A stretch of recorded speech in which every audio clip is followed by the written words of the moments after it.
Grant Duff, Douglas Ainslie, Part 3, continued from the January-February issue. Grant Duff stayed in South India at least 2 years, part of which he spent visiting Ceylon. Retired from government service and born into a family embedded into the upper echelon of the British Empire, he could comfortably travel and reside in the most luxurious British guest houses available.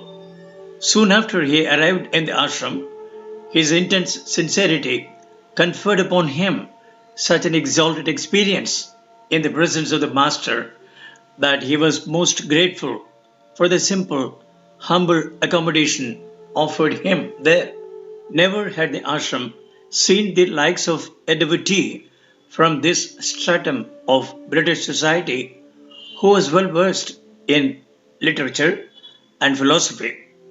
In 1935, the same year, Grant Duff first made his appearance in Sri Ramanasramam.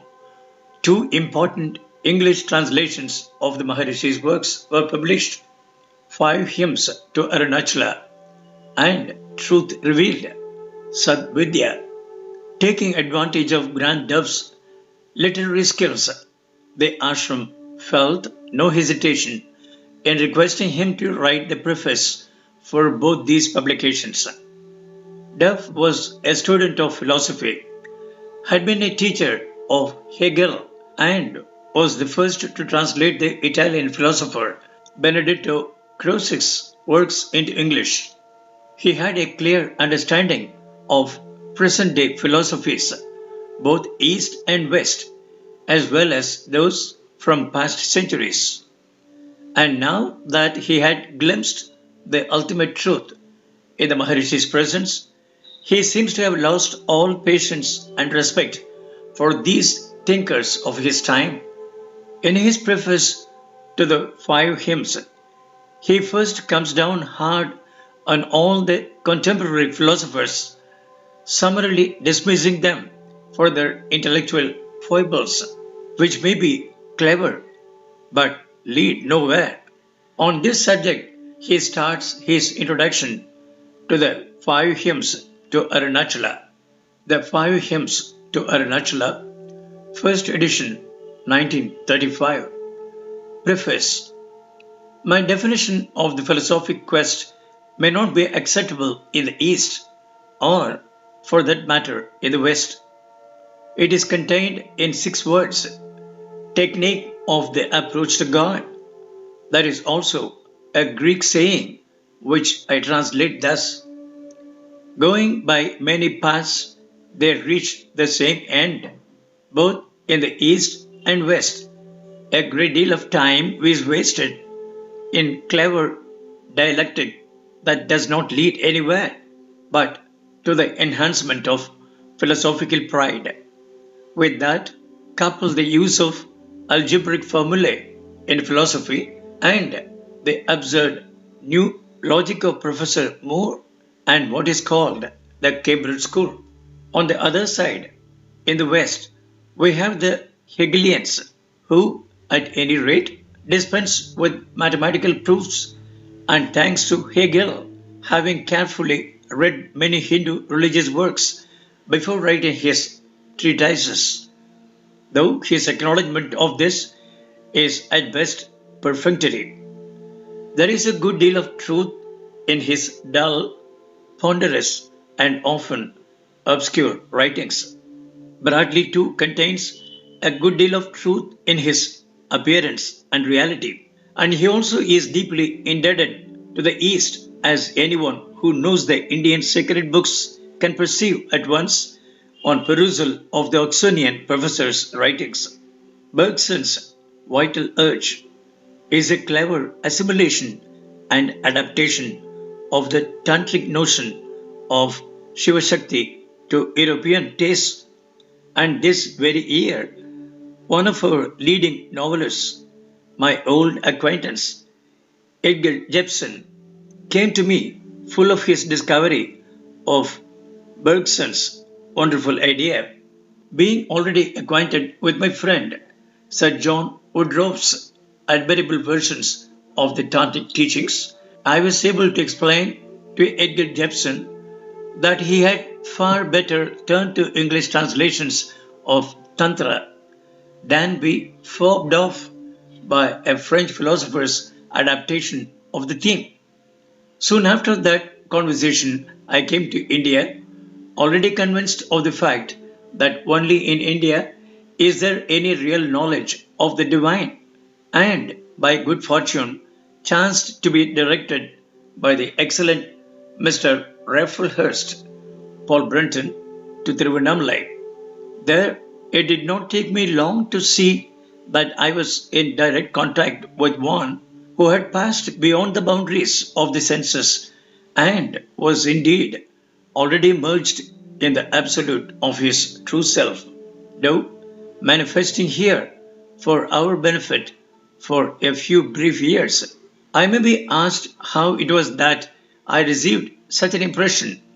I can only reply as I should to one who asked me how I saw the sun on looking out of the window by saying that I did so by the use of my eyes and incidentally of all my other senses collaborating.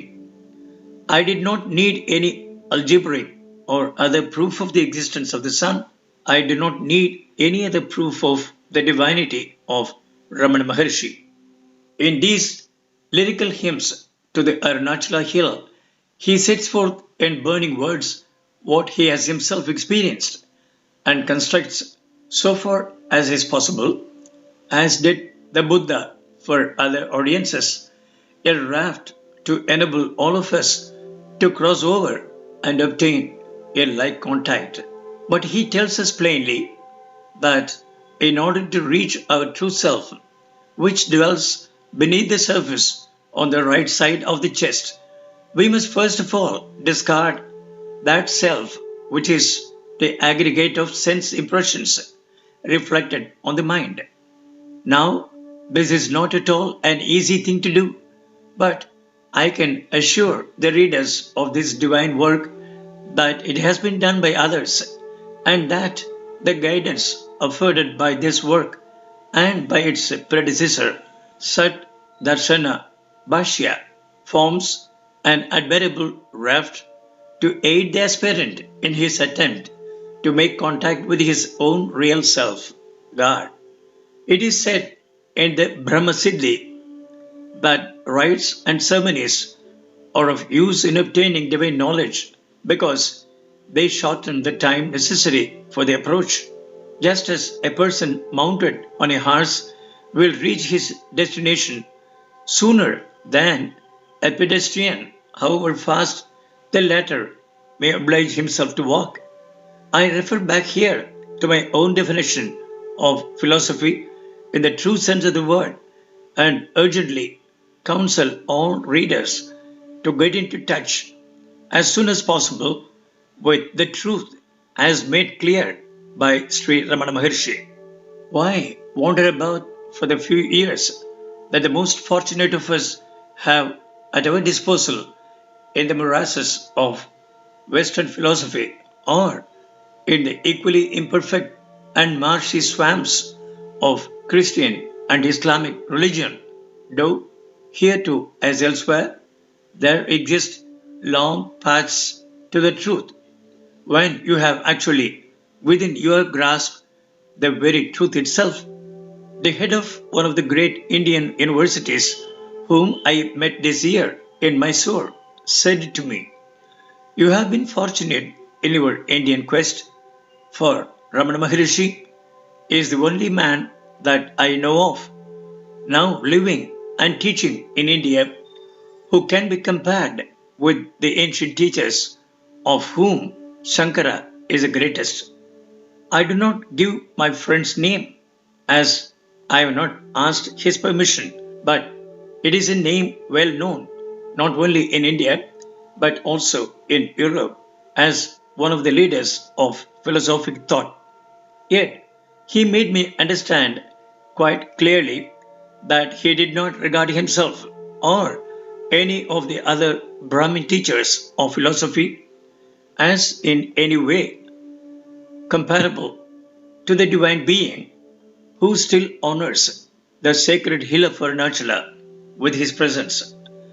I am deeply moved and honored by the request thus made to me to write this preface, which is simply an attempt to erect a signpost at the entrance to the garden which all who think will wish to enter sooner or later.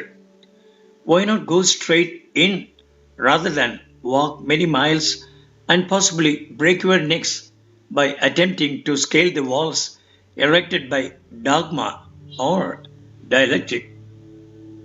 The Manor House, Kunur, South India; Grand Duff, the Athenaeum, Pall Mall, London. To be continued.